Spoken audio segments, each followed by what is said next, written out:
It's a brisk Saturday night in Silver Springs, Maryland, 1968. A man by the name of Dr. Richard Kwok was craving some Chinese food. So, what did he do?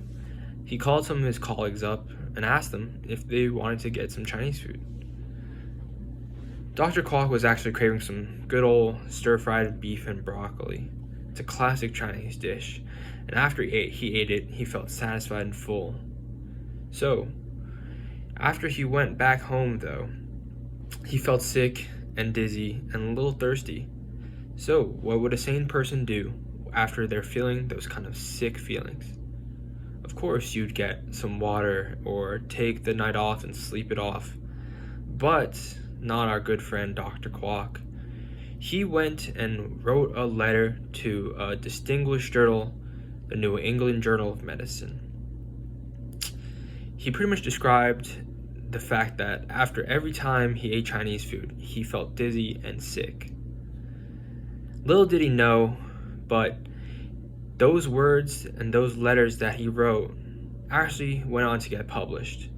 And it started the basis of what we know today as Chinese restaurant syndrome. So, you might be curious, what is Chinese restaurant syndrome? It's actually a feeling that you get after eating Chinese food, apparently. It's a feeling of dizziness or sickness that you get, according to Dr. Kwok and the Merriam-Webster Dictionary.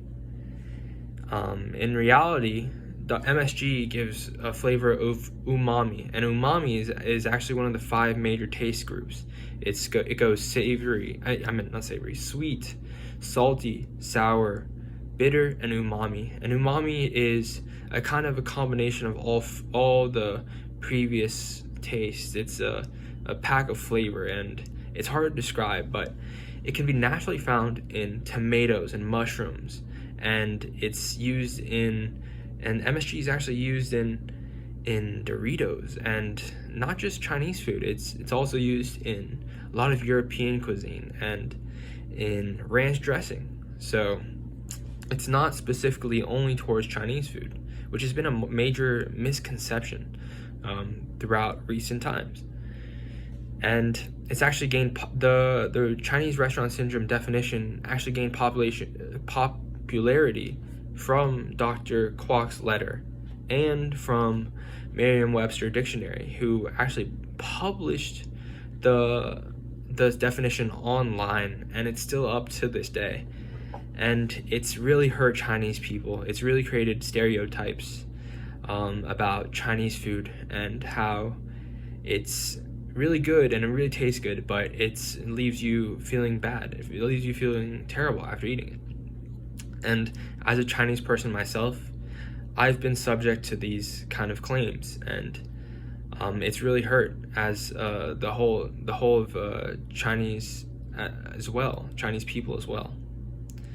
And well, do you like Chinese food?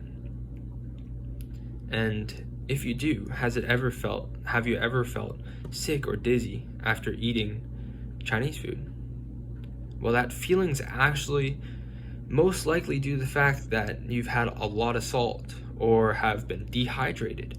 That's scientifically proven by the FDA.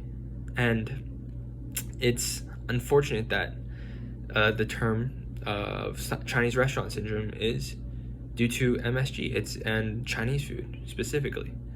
And it's simply not true. And in fact, Chinese restaurant syndrome, MSG has actually been proven to have 3 times less salt than table salt by mass. So it actually might be better for you. And on top of that, it's more flavorful. It's better tasting. So, remember our good friend Dr. Kwok? Well, actually, that whole story was made up by doctors named Dr. Hansen and Dr. Steele, and it started as a $10 wager that Dr. Hansen made to Dr. Steele that he couldn't get a letter published into a distinguished journal because he was an orthopedic doctor. Now let me leave you with this. Was that $10 wager really worth the generations of stereotypes that Chinese people have been getting?